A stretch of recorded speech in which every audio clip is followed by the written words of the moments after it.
Listen, watch this full video and let me know, how would you respond in this situation? Is this the biggest lie you've ever heard? Check this out. We started looking at houses a year ago in February. This is like the biggest lie of all time. We have a realtor and everything's going great. We're looking at all these houses and he's just getting really, really, really picky, which is totally fine because you're going to buy a house. You should be picky. So the whole plan was we were going to get a nice house, but then we were going to take 5 years and save up. And then we were actually going to build our dream house. And before I met him, I had bought a house, but it's really small and kind of old. And it was what I could get on my own as a single mom. So he was like, let me show you that we can get something really nice that can hold our whole entire family with his kid and my kid. And so at first we started looking at houses that were just 4 or 5 bedrooms. But then he was like, well, actually, I want to get brand new. Like, it feel weird, like moving into a house that's been used. And so we started looking for brand new houses, like $600,000, $700,000. And I was like, okay, this is going to be nice. I mean, that is exciting. And the way that we were going to pay for this house was with his trust that his grandparents left him. Because apparently there was a lot of money in that with business investments and a whole bunch of stuff. And the whole process through the whole entire year, every time we found a house that we would like, he would have me take a picture of the information of the house, and then he would need to send it on to his trust attorney.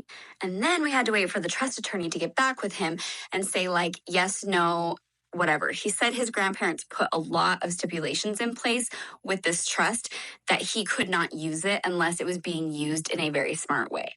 So his trust had their own appraiser. So the first house that we put an offer on, his appraiser was like, no, we need to go like way lower. So we put a way lower offer on the house. Didn't get it. We proceeded to put offers on 3 more houses after that. And every time something would happen, we were too low, or he decided that it wasn't a good fit, or the last one we actually went under contract for.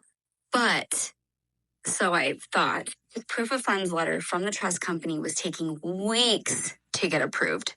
So many excuses. His uncle was trying to sue him for trust money, and it was being put on hold. And then something else happened with another house, and an attorney stole some money from his trust, so it was being put on hold while it was being investigated. But then finally, he did tell me last year in November that we were under contract and that we would be moving in a month. And I was so excited. So excited because this house that I had was not big enough for all of us. I started getting rid of stuff. I started giving so much stuff to like the Goodwill because I thought we were moving. And he told me with his trust funds, he had gotten approved for extra money to buy all new things like bed, dressers. Like he wanted to start fresh.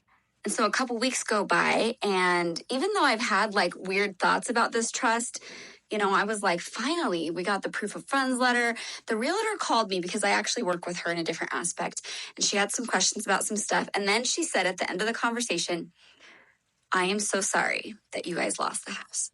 I was like, what are you talking about? We are under contract. Our closing date is December 15th. What do you mean? And she was like, well, we never got the proof of funds letter. So it went back on the market like a week ago. And I was in total shock. I messaged him right away and said, I thought we were under contract. What happened? And then he said, it just went out this morning. They're trying to get more money from me, all of this stuff. You guys, and that was the big decline in our relationship. I wanted to still trust him. He promised me he would work everything out, that he was going to go through his trust company to get the house again. And we were just going to bypass the realtor. And it wasn't until after the divorce that he finally admitted to me that the trust was never real.